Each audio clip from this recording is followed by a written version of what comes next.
আবারও কিন্তু ইন্ডিয়া বাংলাদেশের ম্যাচ শুরু হয়ে গেল। দারুণ ভাবে কিন্তু বাংলাদেশি প্লেয়ার রেড সহ 3টি গুটি পকেট করে ফেলেছে। দেখা যাক এই বোর্ডে কারা উইন করবে।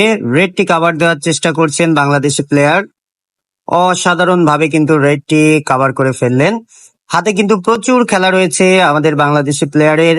দেখা যাক কি করেন শেষ পর্যন্ত। ইজি লং শটে, ও নো, কালোর পেছনে লাগিয়ে কিন্তু গুটিটি মিস করে ফেললেন। ইন্ডিয়ার দাদাবাবুর কাছে কিন্তু স্ট্রাইক চলে গেল। ও no, তিনিও কিন্তু মিস করে ফেললেন। প্রথমবার একটা ইনোসেন্ট হাসি দিল। আবার কিন্তু বাংলাদেশি প্লেয়ারের কাছে একটি বেস খেলার চেষ্টা করছেন, কালোকে সরিয়ে সুন্দরভাবে বেসটি পকেট করতে সক্ষম হলেন। আরো একটি বেস কিন্তু তার হাতে রয়েছে, তিনি কি করবেন ভেবে পাচ্ছে না। তার সব খেলোয়াড় কিন্তু তাকে নির্দেশনা দিচ্ছেন।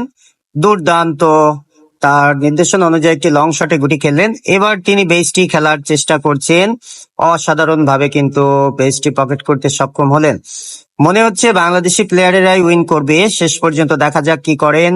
দুর্দান্ত লং শটে একটি খেলা ছিল, স্ট্রেট ফরওয়ার্ড। বাংলাদেশি প্লেয়ারেরা কিন্তু চমৎকার খেলছেন। দেখা যাক, কালোকে দিয়ে কিন্তু সাদা গুটি পকেট করার চেষ্টা করছেন। টেপ খেলে পারবে, মিস করে ফেললেন। ইন্ডিয়া দাদাবাবুদের কাছে কিন্তু আবারও স্ট্রাইক চলে গেল। দাদাবাবুদের হাতে কিন্তু প্রচুর খেলা, প্রচুর স্ট্রাগল করতে হবে, অনেকগুলো গুটি রয়েছে। একটি চাবি খেলছেন, দেখা যাক চাবিতে কি করেন। দারুণ একটি গুটি কিন্তু চাবিতে পকেট করলেন, আর দুটো গুটি কিন্তু তিনি হাতে নিয়ে আসলেন। আবারও কিন্তু ডাবলে খেলার চেষ্টা করছেন দাদাবাবুরা, কি পারবে সব বলতে। হোয়াট এ শট, পেছনের গুটিটি কিন্তু পকেট করতে সক্ষম হলেন। একটি বেস গুটি, ও নো, দাদা বাবুরা কি করলেন, অনেক জার্নি করে এসেছে যে কারণে মিস করছে। সমস্যা নাই, ঠিক হয়ে যাবে।